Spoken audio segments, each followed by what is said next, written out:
Hello everyone, welcome to part 5 of the story Memories of Childhood. So in part 4 we have seen that Bama observed something which appeared to be very funny to a man from her community, from her locality, carrying a packet and holding it by its string and then handed over the packet very reverently to his landlord.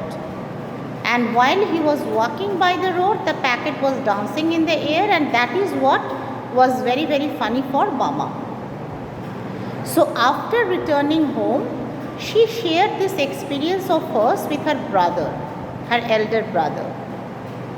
And she presented it in a very humorous manner, as much humorously as possible. When her brother heard it, he told her that what she observed that day at the market was not something very funny, but rather something very insulting. He made her understand that the man, that elderly person from their community, was not holding the packet by its string because he wanted to make things appear very funny, but because it was his compulsion, because he was born in the community of the untouchables. Bama's brother told her that they were the people belonging to the low caste, the marginalized community. They are believed to be untouchable people. And it was believed, he told, that if they touch anything that belongs to the people born in the higher caste, then it is believed that it will get polluted. The thing will get polluted. The elderly man of their community was not holding the packet with his hand, because if he would have done so, then the landlord would not have taken the packet from him and would not have eaten the varas, the fried snack. It would have meant that he had polluted the packet. So that was something very insulting, not at all funny. Though she was too young, understood, she was too young at that time, only a student of class 3, but was intelligent enough to understand how bad it was of the people of the higher caste to treat the people of the lower caste in such an insulting manner. And she got angry, she got excited. She felt as if she should run to that landlord and touch the packet with her hands and pollute it. She felt like doing that. And then she says that the society was like that during her time when she was a young girl. Her brother further narrated her some incidents. What he said? That her brother was not a person who was staying in the village. He used to study somewhere in the city and occasionally would visit the village. Whenever he would visit the village, sometimes he would go to the village library to read books and collect books from there. One day, when he was returning from the library, a person from the higher caste followed him, came to him and asked him what was his name, because he was not a regular face in the village, familiar face rather. So he told his name. Then the man asked him, where does he live? It was not that the man was very interested to know about the place where he lives. Where lies the interest then?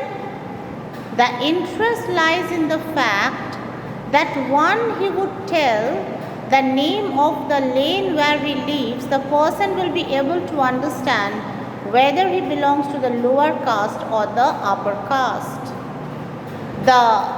You can say, the arrangement had been made in such a way in the villages, the distribution of localities had been made in such a way in the villages Lower caste people, they were given a separate locality to reside. Higher caste people were given another separate locality to reside. So the moment you would tell the name of your lane where you live, anyone would know which caste you belong to. That was the system in the village during that time. So Bama's brother understood very well what this man intended to do, and he said nothing. Okay? Then her brother gave her a very good lesson that she remembered throughout her life. What was the lesson?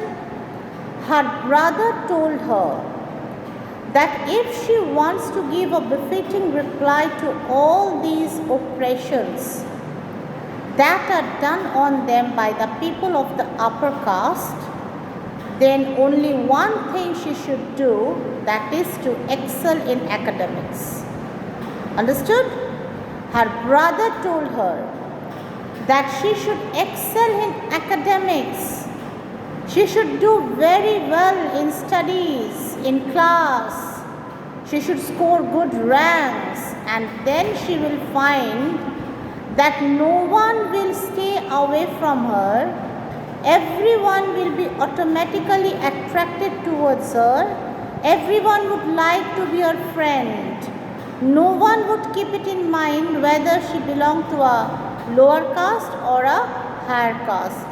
Everyone will know her because of her performance, because of her good work. Understood? So her brother filled this fervor in her.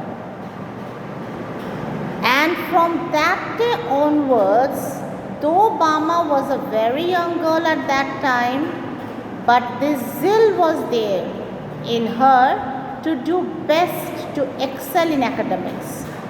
And she tried her level best. She was trying very difficult, with much difficulty.